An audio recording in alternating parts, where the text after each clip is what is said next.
ये पीडीए सामाजिक न्याय के राज की स्थापना का संकल्प ही हमारे पीडीए परिवार से को सम्मान दिलाने का काम करेगा। ये पीडीए वही है जो कभी बाबा साहब भीमराव अम्बेडकर जी ने संविधान के तहत हक और सम्मान दिलाया जिनको। ये पीडीए वही है जिसको हम और आप लोग बहुजन समाज कह करके बुलाते थे।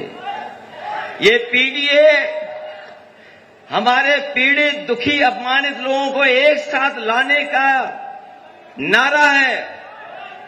न पीडीए में हमारे सब समाज के लोग एक साथ खड़े होकर के दिखाई दे रहे हैं। इसलिए हम आज कहना चाहते हैं कि हमारे साथी बहुत सारे सुझाव दे रहे थे कि ये जो स्थान बना है, घर है, पार्टी कार्यालय है, इसका नाम क्या हो। बहुत सारे सुझाव आए हैं, लेकिन मैं सोचता हूं मुझे जो समझ में आ रहा है, शायद हमें इस जगह का नाम और इस कार्यालय का नाम पीडीए भवन कर करके रखना चाहिए। ये पीडीए भवन के नाम से जाना जाएगा, क्योंकि पीडीए एकता ही हमें सत्ता दिलाएगी। पीडीए एकता ही हमारे सामाजिक न्याय के राज की स्थापना का रास्ता खोलेगी। जो लोग आज घबराए हुए हैं, उनकी सोचो भाषा क्या हो गई है, उनका व्यवहार बदल गया, उनकी बोली बदल गई। और मैं इस मौके पर आपसे कहना चाहता हूं, सावधान रहना। ये समाज में इनके लोग ऐसे बैठे हुए हैं जो समय समय पर हमें और आपको अपमानित करते हैं। अभी हाल ही में जो हुआ वो हम और आप लोग कभी सोच नहीं सकते, कल्पना नहीं कर सकते हैं। जो लोग विकसित भारत का सपना दिखाते हों, जो लोग ये कहते हों कि दुनिया में हम विश्व गुरु बन जाएंगे, जो लोग हमें आपको झूठे आंकड़े दिखा करके ये कहते हैं कि हमारी अर्थव्यवस्था दुनिया में तीसरे नंबर पर पहुंच गई है, तो सोचो उनके लोग हमारे आपके पीडीए परिवार के लोगों के साथ कैसा व्यवहार कर रहे हैं। शायद ये व्यवहार आज के समय पर कोई स्वीकार नहीं कर सकता है।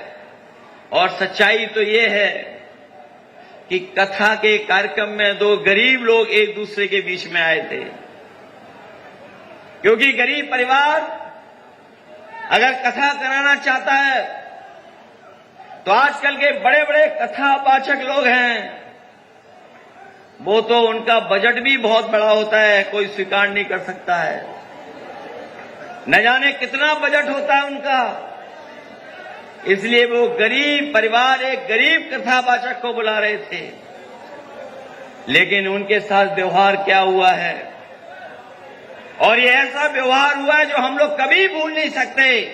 इसीलिए समय समय पर हम लोग जगाते हैं आप लोगों को और समझाते हैं कि ये भारतीय जनता पार्टी के लोग संविधान से नहीं चलना चाहते हैं, इनका रास्ता कोई और है। वो रास्ता है जो कभी कोई एक मनु महाराज आए थे जिन्होंने गड़बड़ किया था, उसी रास्ते पे चलना चाहते हैं।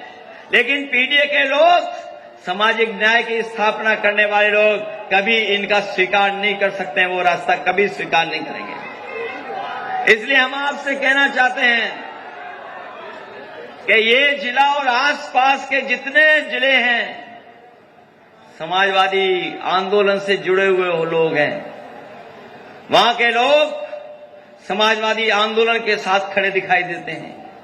अगर आजमगढ़ ने 10 में से 10 विधानसभा जिताई, तो गाजीपुर में भी हम लोग 10 में 10 वो 5 की 5 सीटें जीते। बगल के अंबेडकर नगर में भी हम लोग 5 की 5 सीटें जीते। और जब लोकसभा का चुनाव आया, जो आंदोलन तैयार हुआ, जो समीकरण बना, जो इंडिया गठबंधन का कार्यक्रम शुरू हुआ, इंडिया गठबंधन जुड़ा और पीडीए की आवाज उसमें जुड़ गई, तो सोचिए कितनी सीटें हम लोग जीते हैं। अभी तक की सबसे ज्यादा लोकसभा की सीटें समाजवादी पार्टी हम लोग मिलकर के जीत गए।